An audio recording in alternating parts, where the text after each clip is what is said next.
When's the last time you looked at your family tree? Did it go all the way up to your great-grandmother? Your great-great-grandmother? Your great-great-great-great-great? Well, okay. You get the point. But how far back did it go?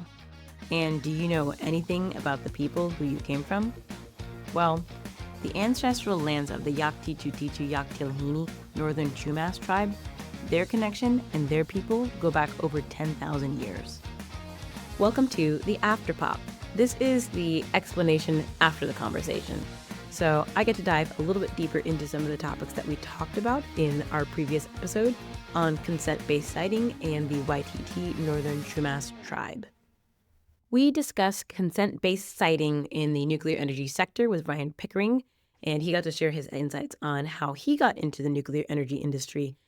But today we're going to dive a little bit deeper into the topic of the YTT Northern Chumash tribe, how they're navigating the intersection of nuclear energy and Indigenous land stewardship, guided by the principles of creating impact and making decisions based on your next 7 generations. Let me take the time to read you an excerpt from The Stories of the Land, village narratives written by tit̥u tiłhini Northern Chumash tribe. We live by a universal rule: to take responsibility towards upholding our worldview, creating and maintaining a balanced relationship, and respecting all forms of life. We hold values of respect, trust, community relationship, shared culture, and sustainability. We believe all forms of life hold inherent knowledge passed from one generation to the next generation. Our relationship with the world, oral narratives, and history defines us all as all related to all living forms, each having equal value.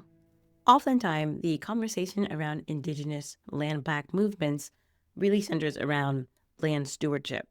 But by listening to this quote, it's a little bit more than just stewardship alone. These lands obviously hold profound cultural significance, encompassing ancestral villages, burial sites, and prayer sites. This universal rule, this ethos, values all life throughout millennia, and these values can be easily transposed into the nuclear energy conversation. Whether you call it nuclear fuel, spent nuclear fuel, or nuclear waste, the juxtaposition of what we do with spent fuel in contrast to how we treat the land is so important and so critical to consent-based siting. The term nuclear waste oftentimes sends shivers down people's spines. It's radioactive. It can last a lifetime. And I think that is actually a benefit for the nuclear energy industry.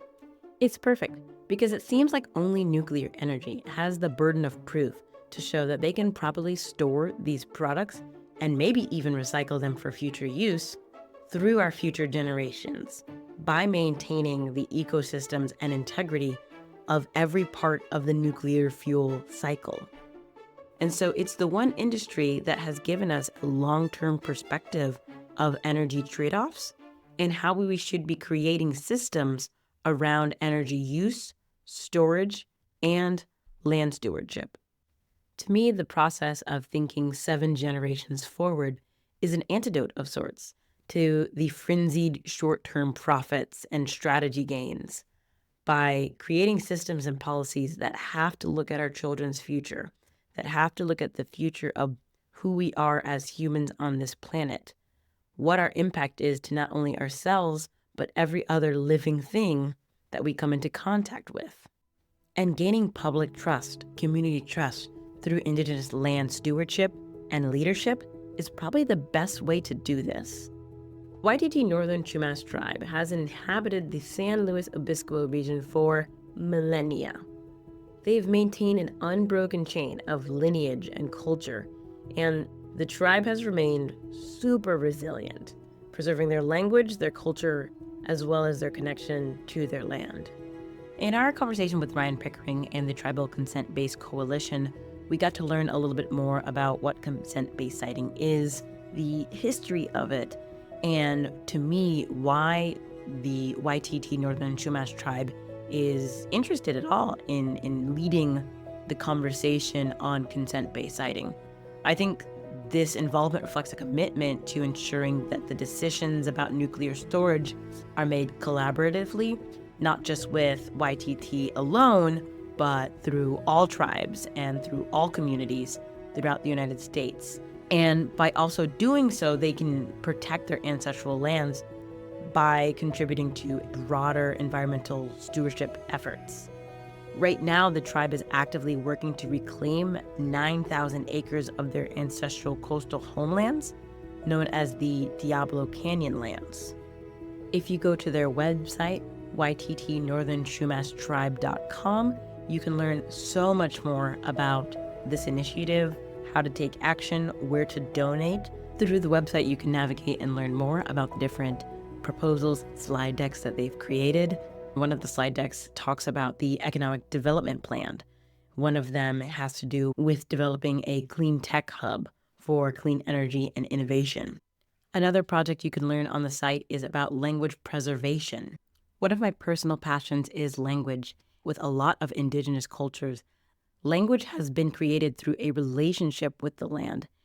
In YTT's case, 10,000 years of relationship with the land, with bird species, with observing oceans, currents, and wildlife. So that conservation of language is also another conservation of the environment.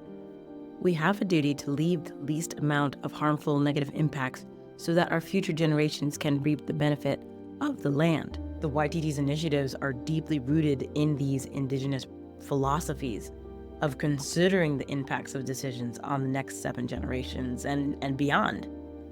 And to me, this principle emphasizes long-term thinking and long-term sustainability, ensuring that actions taken today do not compromise the well-being of our future generations. So I've got a few questions for you guys. Let me know in the comments. Question 1, how can modern industry, specifically the nuclear energy sector, integrate the idea of 7th generation principle into the decision-making process to ensure sustainability and respect for future generations? Question 2, how can we support Indigenous communities in reclaiming and stewarding their ancestral lands, especially when they intersect with modern energy projects? For me, the consent-based siting award from the Department of Energy is the first step in order to open up these conversations with our local communities, but it leaves so much more work to be done. Question 3, if you haven't listened to the previous episode, definitely go back and listen to it. But what lessons do you think we should learn from YTT's approach to consent-based siting that can be applied to other energy sectors and other sectors in industry? I'm talking about the production of steel, cement, concrete, shipping and transportation, all of these big industries that are notoriously known for being big environmental strains. Let me know in the comments what you think, any answer to any of these questions. We want to make this show as useful as possible for our listeners. Coming up next on the show, we're going to be discussing nuclear ethics. So, is it economically ethical to build an enormously large nuclear reactor site? And can we make it more ethical by improving construction? I am so appreciative for you tuning in to this episode of Naked Nuclear. Thanks again for listening. Stay curious.